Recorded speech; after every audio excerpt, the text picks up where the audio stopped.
2016 was pretty good. 2017, just higher expectations. Just had to reprioritize and kind of take a step back and see the places where I can get better, and just take it from there. So just taking it one day at a time and just trying to keep my head on straight. That's about it. But it was a long year, man. Fuck. Kyrie, Scott Sargent, WFNY. With the news of Mo, how much more is going to have to be on your shoulders going forward this season? I mean, I know LeBron and Kay and guys are behind you, but without having that safety net of Mo being there, how much more do you feel is going to be, on you, especially early on this season? Well, I think this will be a different preseason for me coming in.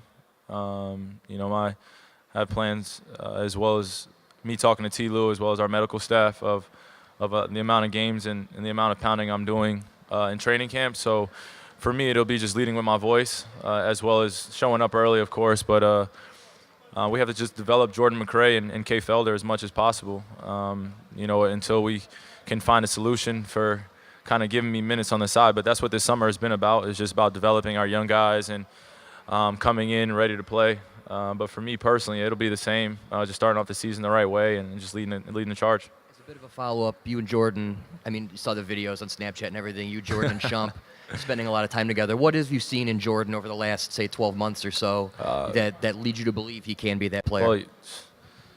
Well, he's put on 9 to 10 pounds of just being in the gym every single day and working with our strength and conditioning coach, Derek Millender. So he's been here just really dedicating himself not only to the weight room but to the gym.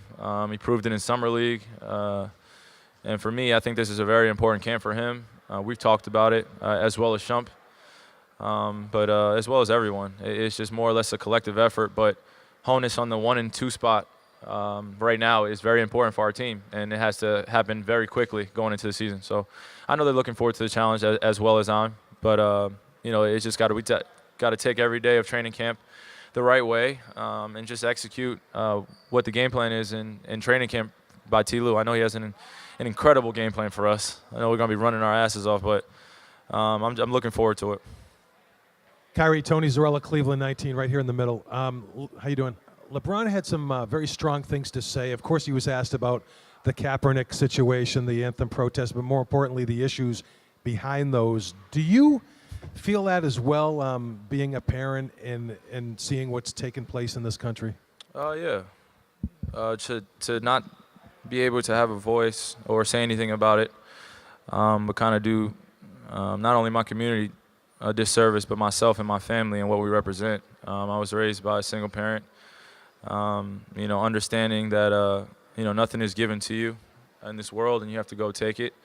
The value of hard work, understanding that respect goes a long way no matter the person. I think that's kind of being swept under the rug a little bit within our society, is just the respect that we have for us as humans, the human-to-human relationship of being great people, not holding any grudges or letting anything go or having preconceived judgments about anyone. It's plaguing us right now. A lot of mistakes, a lot of, you can call them accidents as well, but just decisions that can happen so quick that can change a person's life in a matter of a moment. And we just have to take a step back, as not only as a black community, but it's just as a society, that we have to be better. We have to call upon not only athletes.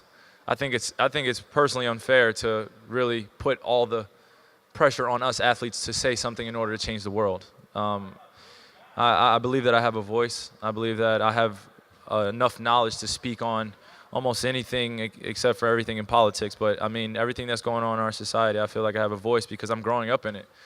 I have a father that, grew up in it as well. It got translated down, and now I also want to strive for the world to be a better place for my daughter, where she doesn't have to grow up and necessarily ask me these questions that only have to do with race.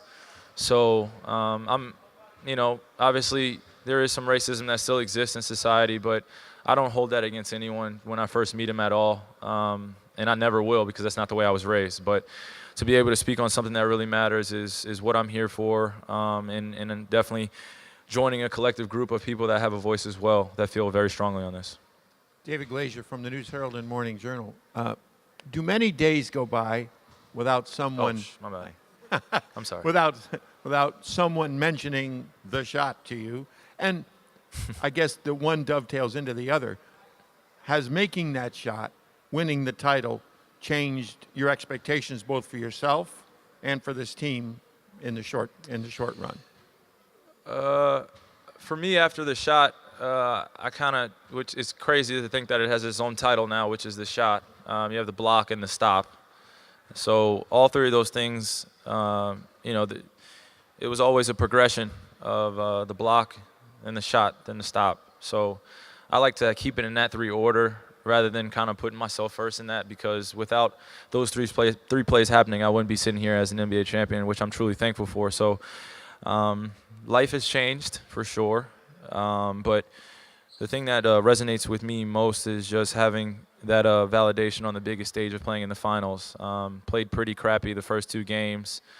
Everyone's kind of make their decision on who I should be as a player, what I should be doing out there. And, all these so-called experts were saying all this, and everyone that was internal was just telling me, looking me eye to eye and telling me just to be myself. There was nothing else to be. There was no one else you need to be. You don't need to try to be a 10 assist, 11 assist guy in the finals. I mean, it was all that. And once I kind of just accepted the noise and accepted the moment, then everything was fine from there. And that's the biggest thing for me is after that, I was waiting for more questions. I was waiting for more questions about what about you shooting on this possession, or what about you doing this, and what do you think about? And I was done. I was so defensive that I didn't even celebrate right after we won. I just hugged my dad and hugged my sister, and my dad's looking at me like, "What's wrong?" I'm telling him, I said, I'm waiting for someone to come up to me and say something about what happened during the game. So I'm glad I still have that edge, and I still have it today, and I will carrying on to the season. So that rage that I talked about last year, the inner desire to win, and being a winner is something I strive to be with all my great teammates.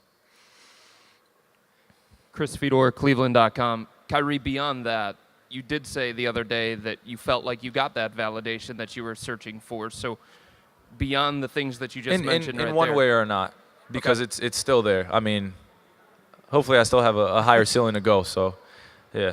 Go, I'm sorry. So I the didn't mean to question is, what's next for you? What are you going to use to push you? Or is it still going to be the same stuff that you were talking about? Yeah, I mean, I said it before. I just had to refocus and reprioritize. That's all. I mean, I say it so truthfully. I did not expect this to happen this quick. Thinking dating back last year to the finals, we'd make it there, but the magnitude and the platform was a little bit different. And then this year, we have everyone healthy throughout the whole entire playoffs. A few nicks and bruises, but it was a different situation. So whether it played out win or lose, there was definitely going to be a time where I had to step back, and that's what happened this past summer. Of kind of enjoying my off season for 2 weeks and then gearing back up, and then going to the Olympics and doing that, and then coming back and kind of resting for another 2-3 weeks. So you just got to take a step back emotionally and physically and just realize what just took place. I think rewatching the games, talking to my teammates, sending them a few Snapchats of me watching the games and the chills that I got. Man, my stomach dropping, knowing that the basket is going to go in, but knowing exactly how I felt emotionally during the game. So it was a toss-up. I know they were running it on NBA TV consistently. Game 1 through 7. So I watched all those, and as you can see, it still gets me excited thinking about it, man. It was just such a huge moment for not only Cleveland, but our team, our families, our friends, a lot of guys, such as RJ. I give him, some shit up here, but he hadn't been back to the finals since he was in New Jersey, his first and second year. You think about that. You think about Dante Jones going to the Western Conference Finals. You think about Bron. You think about all the guys that we have on this team. We've all had some sort of bump in the road that has stopped us from getting our goal. And we were all brought together for a reason.